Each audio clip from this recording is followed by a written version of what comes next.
سزا کے اولین تصورات۔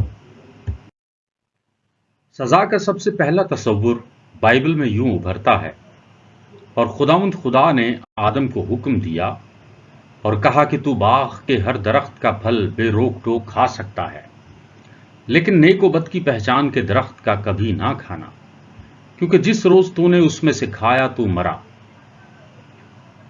اس حکم کے باوجود آدم اور حوا نے سانپ کے بہکاوے میں آ کر وہ پھل کھا لیا۔ تب خدا نے انہیں سزا دی۔ بائبل کے الفاظ یوں ہیں، اور خداوند خدا نے سانپ سے کہا، اس لیے کہ تو نے یہ سب کیا، تو سب چوپایوں اور دشتی جانوروں میں ملعون ٹھہرا۔ تو اپنے پیٹ کے بل چلے گا اور اپنی عمر بھر خاک چاٹے گا، اور میں تیرے اور عورت کے درمیان اور تیری نسل اور عورت کی نسل کے درمیان عداوت ڈالوں گا، وہ تیرے سر کو کچلے گا اور تو اس کی ایڑی پر کاٹے گا۔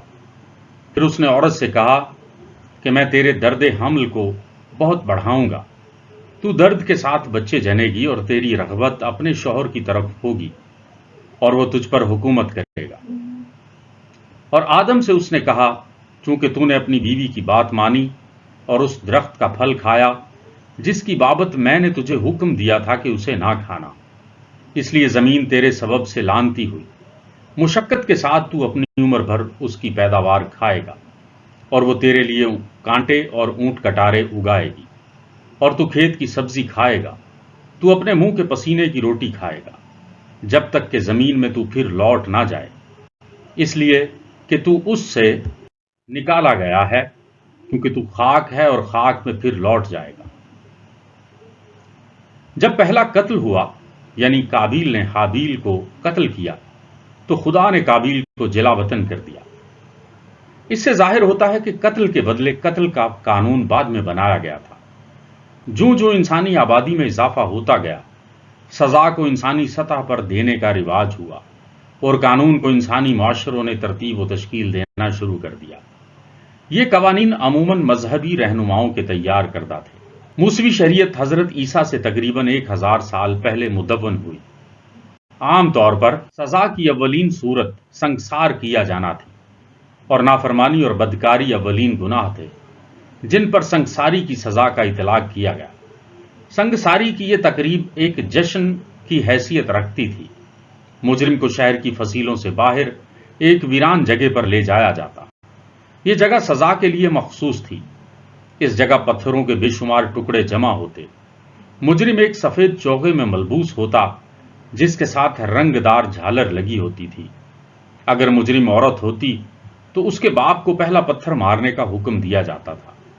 اس کے بعد باقی ہجوم پتھر برسانا شروع کر دیتا، یہاں تک کہ بد نصیب مجرم کی لاش پتھروں میں چھپ جاتی۔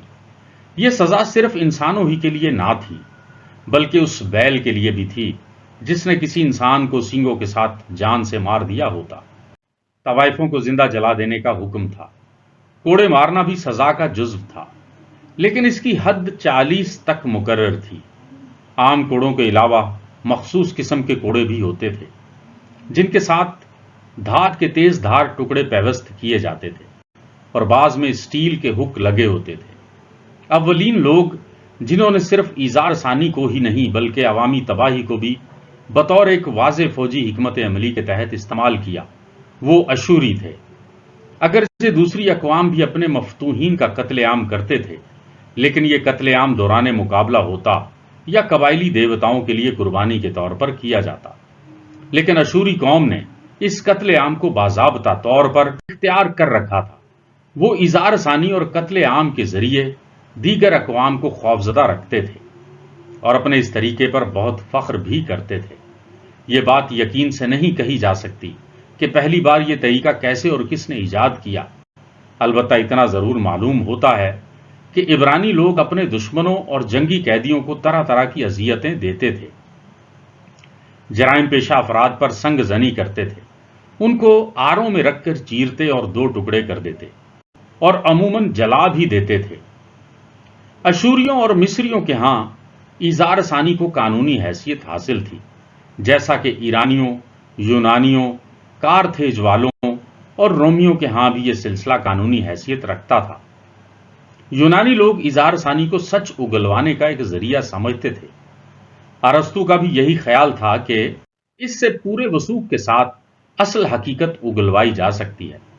یہ عظیم فلسفی شاید اس حقیقت کے ادراک سے قاصر تھا کہ بہت سے کمزور لوگ کڑی سزا کے خوف سے بھی کسی ایسی چیز کے اقرار پر مجبور ہو سکتے تھے جس کا ارتکاب انہوں نے نہ کیا ہو۔ اگرچہ یہ سلوک زیادہ تر غلاموں اور جنگی قیدیوں کے لیے تھا، لیکن اس کا دائرہ کار آزاد شہریوں تک بھی پہنچ جاتا تھا۔ اس اذیت رسانی کا ایک خاص انداز تھا۔ اس میں پہیے کے ساتھ باندھ کر بھی سزا دی جاتی تھی۔ ایک یونانی مورخ فلیویس جوسیفس لکھتا ہے کہ سزا کا یہ طریقہ غیر یونانیوں میں بھی رائج تھا۔ وہ اس کی تفصیل بتاتا ہے کہ کس طرح شامیوں نے دوسری صدی قبل از مسیح میں لڑی جانے والی جنگوں میں ایک یہودی کو پکڑا کیونکہ اس نے وہ گوشت کھانے سے انکار کر دیا تھا جو اس کے مذہب میں ممنوع تھا۔ سخت زد و کوب کے بعد جب وہ رضامند نہ ہوا تو اسے ایک بڑے پہیے کے ساتھ باندھ دیا گیا۔ اذیت رساں اس کے جوڑوں کو ادھیڑنے لگے، اس کے اعضاء توڑ ڈالے گئے اور اس کا گوشت بھی ادھیڑ دیا گیا۔ پہیے کے نیچے دہکتے ہوئے کولوں کا انبار لگا دیا گیا جو مقتول کے خون کے قطروں سے بجھایا گیا۔ یہ بات کسی شک و شبے کے بغیر کہی جا سکتی ہے کہ اہل یونان اس قسم کی خون ریزی کو پسند کرتے تھے، کیونکہ اذیت رسانی کے لیے ان کے بیشتر اوزاروں کا ذکر ممتاز یونانی مورخین مثلاً ارسطوپین، ایناکریون اور پلوٹارک کے ہاں ملتا ہے۔ ایک یونانی مصنف لوسیان کے ہاں اس کے مکالمات میں ایک بڑے ہی خوفناک واقعہ کا ذکر ملتا ہے جو نسبتاً کم شہرت یافتہ ہے لیکن اپنی نوعیت میں بے حد سنگ دلانہ ہے۔ بڑے تفصیلی انداز میں وہ بتاتا ہے کہ کس طرح چند آدمیوں کے گروہ نے ایک دوشیزہ کو زبردستی پکڑ کر ایک تازہ مرنے والے گدھے کی کھال میں بند کر کے باہر سے سی دینے کا پروگرام بنایا۔ صرف اس کا سر باہر کی جانب رکھا گیا۔ اس دوشیزہ کی اذیت کو دیکھ کر وہ والہانہ خوشی محسوس کرتے تھے۔ نہ صرف یہ کہ اس پر جھلسا دینے والے سورج کی شعائیں پڑ رہی تھیں بلکہ اسے بھوک پیاس سے بھی تڑپایا جا رہا تھا۔ چونکہ اس کے ہاتھ بھی کھال کے اندر ہی بند تھے لہٰذا وہ ان المناک مصائب کو برداشت کرنے پر مجبور تھی اور خودکشی بھی نہیں کر سکتی تھی۔ یونان کے طرز تشدد میں ایک طریقہ یہ بھی تھا کہ کانسی کے بنے ہوئے ایک اندر سے خالی بل جس کے پہلو میں دروازے بھی ہوتے تھے لیکن منہ اور نتنوں کی جگہ قدرتی انداز میں رکھی جاتی تھی۔ بل کے اندر بد نصیب انسان کو زبردستی بند کر کے تالا بند کر دیا جاتا تھا۔ تب تک ایک تیز آگ اس کے گرد جلائی جاتی۔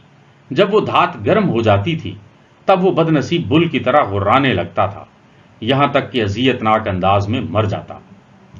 روایت کے مطابق اس طریقہ اذیت رسانی کو ایتھنز کے ایک باشندے پیریلوس نے ایجاد کیا تھا، لیکن حیرت انگیز طور پر وہ خود ہی پہلا شخص تھا جسے کسی وجہ سے اسی طریقہ کے تحت سزا سنا دی گئی۔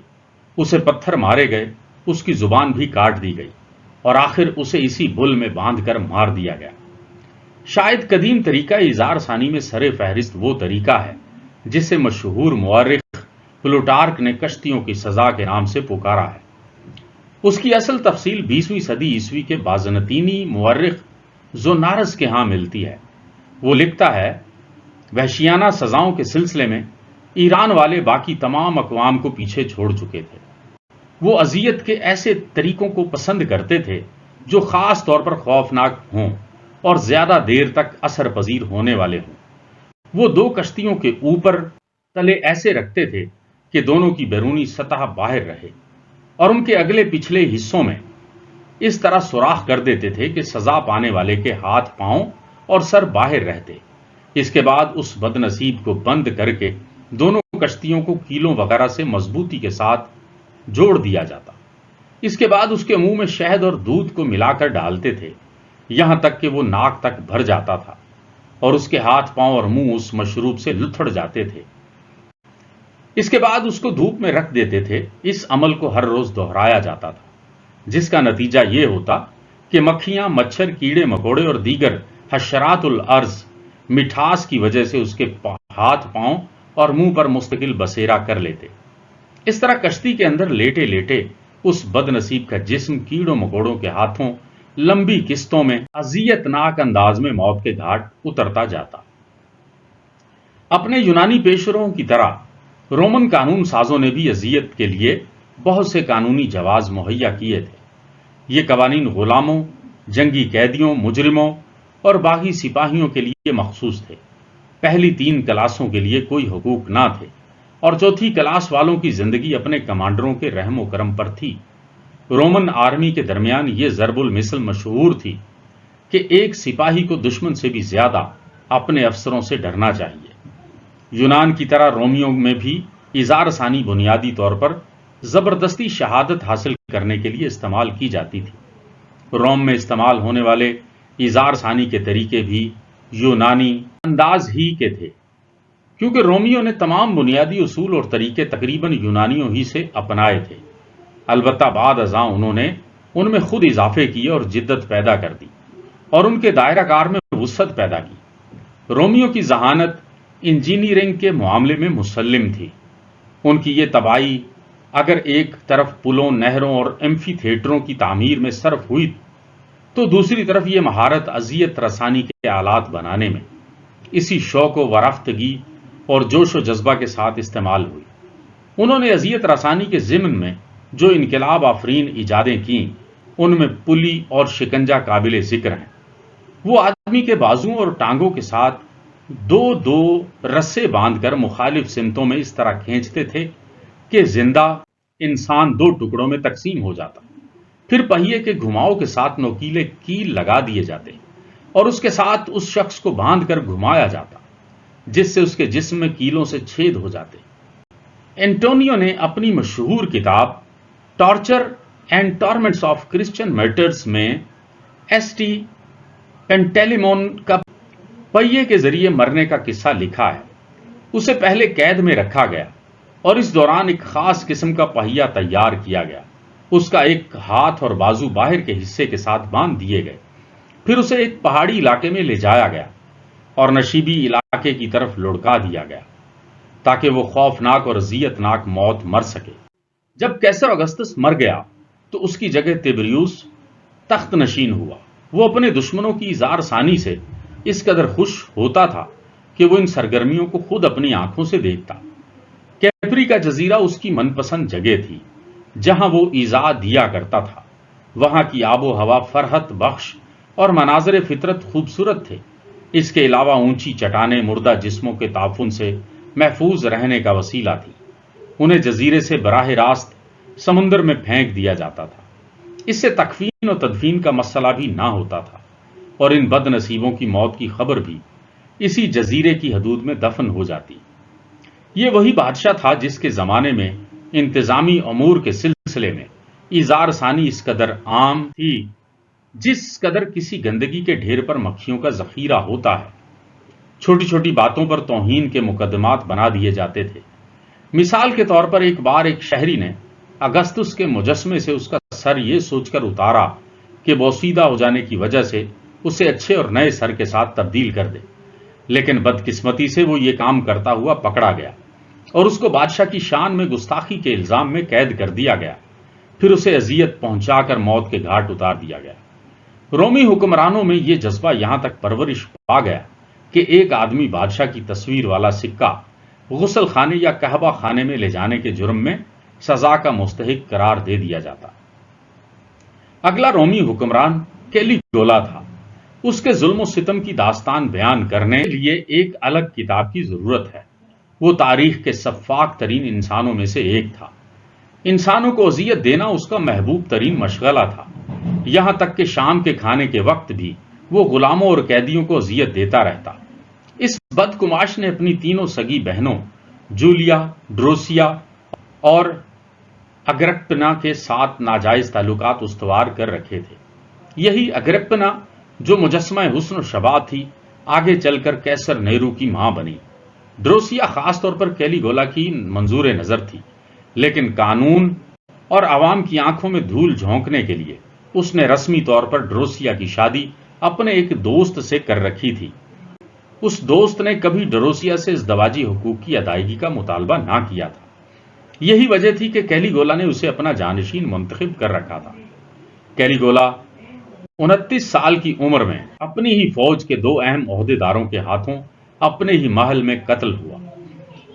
اس کے بعد کلاڈیوس تخت نشین ہوا۔ یہ کیلیگولا کا چچا تھا۔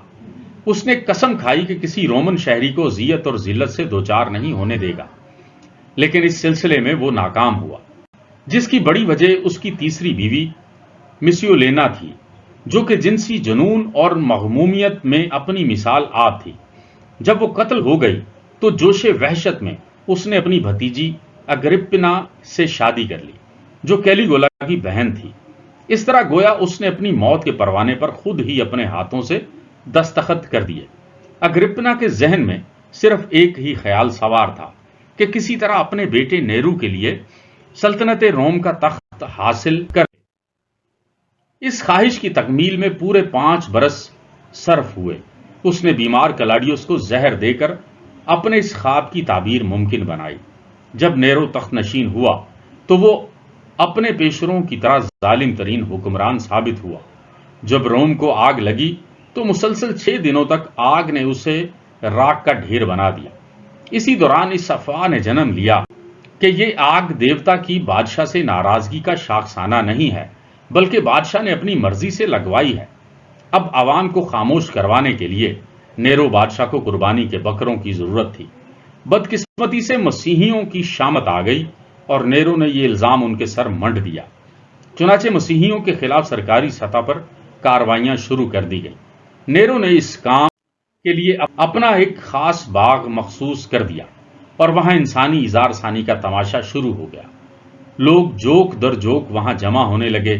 یہ مجرموں کو سزا نہیں دی جا رہی تھی، بلکہ ایک شخص کی تسکین طبع کا سامان کیا جا رہا تھا۔